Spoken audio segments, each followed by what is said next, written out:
चलिए स्वागत है। आज हम वॉरियर सीरीज के उस दूसरे एपिसोड की गहराई में उतरने वाले हैं। जानते हैं वो एपिसोड जो असल में कहानी का पूरा रुख ही मोड़ देता है। और ऑफिसर बिल ओहारा का ये जो कहना है ना, ये सिर्फ एक डायलॉग नहीं है।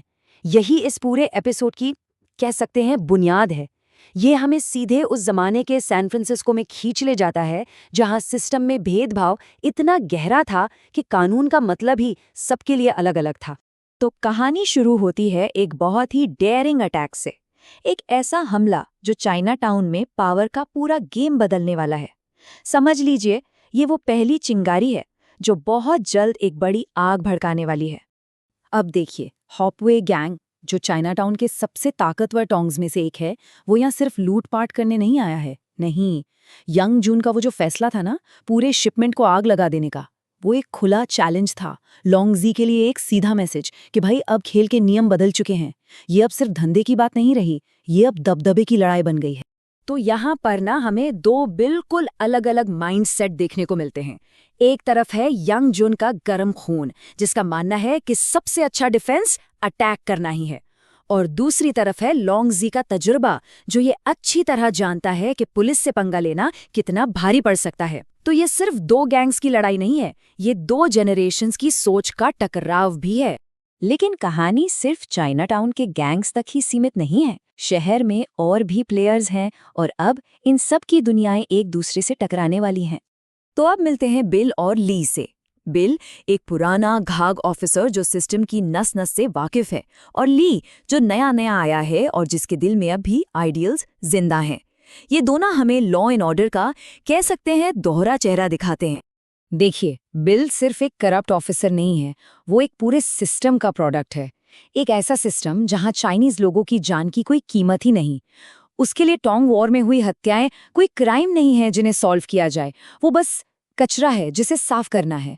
और बेचारा ली वो इसी कड़वी हकीकत से रूबरू हो रहा है। चलिए अब शहर के दूसरे छोर पर चलते हैं, हाई सोसाइटी की तरफ। यहाँ हमें मिलती हैं पेनी ब्लेक। नाम के लिए सब कुछ है, दौलत, शोहरत, पर आज़ादी नहीं है। वो अपनी ही दुनिया में एक तरह से कैदी हैं और शायद अनजाने में ही किसी बदलाव की राह देख रही हैं। और बस यहीं आकर कहानी के सारे अलग अलग धागे एक साथ मिलते हैं और बुरी तरह उलझ जाते हैं। ये वो मोमेंट है जहां एक अच्छा काम हमारे हीरो को बहुत बहुत भारी पड़ने वाला है। ये सीन बहुत बहुत क्रूशल है। सामने एक हीरो वाला काम किया है ना, लेकिन ऑफिसर बिल की आंखों पर तो भेदभाव का चश्मा चढ़ा है।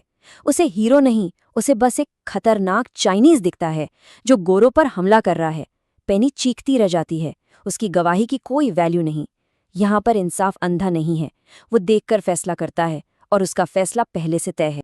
तो आहास गिरफ्तार हो जाता है और इसके बाद हर कोई इस मौके को अपने फायदे के लिए भुनाने में लग जाता है। अचानक से आसाम की जिंदगी उसकी नहीं रहती, वो सबके लिए बस एक मोहरा बन जाता है। हॉपवे को पुलिस से बचना है, पुलिस को केस क्लोज करना है, और दोनों के लिए आसाम एक आसान जरिया है। इस पूरे खेल में अगर कोई सच के लिए खड़ा है तो वो सिर्फ पेनी है। लेकिन सबसे बड़ा धोखा वो तो उसे अपनों से ही मिलता है। सोचिए, उसका अपना गैंग लीडर फादर जुन ये फैसला करता है कि बड़े फायदे के लिए आसाम को कुर्बान कर दिया जाए। ये लॉयल्टी और सर्वाइवल के बीच एक बहुत ही क्रूर चॉइस है। और ये चीज हमें दिखाती है कि सिस्टम कितनी तेजी से काम करता है जब उसे कोई आसान बकरा मिल जाता है। पुलिस के पास जीरो सबूत है, लेकिन वो मीडिया के सामने एक कहानी बना देते हैं और बस आसाम को ऑफिशियल मर्डरर घोषित कर दिया जाता है। गिरफ्तारी के बाद आसाम की लड़ाई और भी पर्सनल हो जाती है। क्यों? क्योंकि अब सिस्टम सिर्फ उसे फंसा नहीं रहा, वो उसकी पहचान को ही मिटा देना चाहता है। ये जो नाम है ना, जॉन चाइनामैन, ये सिर्फ एक नाम नहीं था, ये एक तरह की गाली थी, एक अपमानजनक शब्द। इसका मतलब था कि तुम सब एक हो, तुम्हारी अपने कोई पहचान नहीं है। ये आसाम को एक इंसान से घटाकर सिर्फ एक स्टीरियोटाइप बनाने की कोशिश थी। तो इस एपिसोड के आखिर में हर किरदार एक नई जगह पर खड़ा है। आहा जेल में अकेला है, फादर जुन ने अपनी पावर और मजबूत कर ली है, पुलिस के लिए केस सॉल्व हो चुका है, और पेनी वो अब इंसाफ के लिए लड़ने को तैयार है। आगे की कहानी के लिए स्टेज कह सकते हैं पूरी तरह सेट हो चुका है। और फिर आता है एक और जबरदस्त ट्विस्ट, जब पेनी को पता चलता है कि सैम परफेक्ट इंग्लिश बोलता है। तो उसकी सारी धारणाएं टूट जाती हैं। उसकी नज़रों में वो अब जॉन चाइनामैन नहीं रहता, वो एक इंसान बन जाता है। और यही वो पल है जो उन दोनों के बीच एक अनएक्सपेक्टेड अलायंस की नींव रखता है। तो ये सवाल, यही इस पूरे एपिसोड की आत्मा है। जब दुनिया ही टेढ़ी हो, जब सिस्टम ही सड़ावा हो, तो क्या कोई एक अकेला इंसान कभी सच में इंसाफ पा सकता है?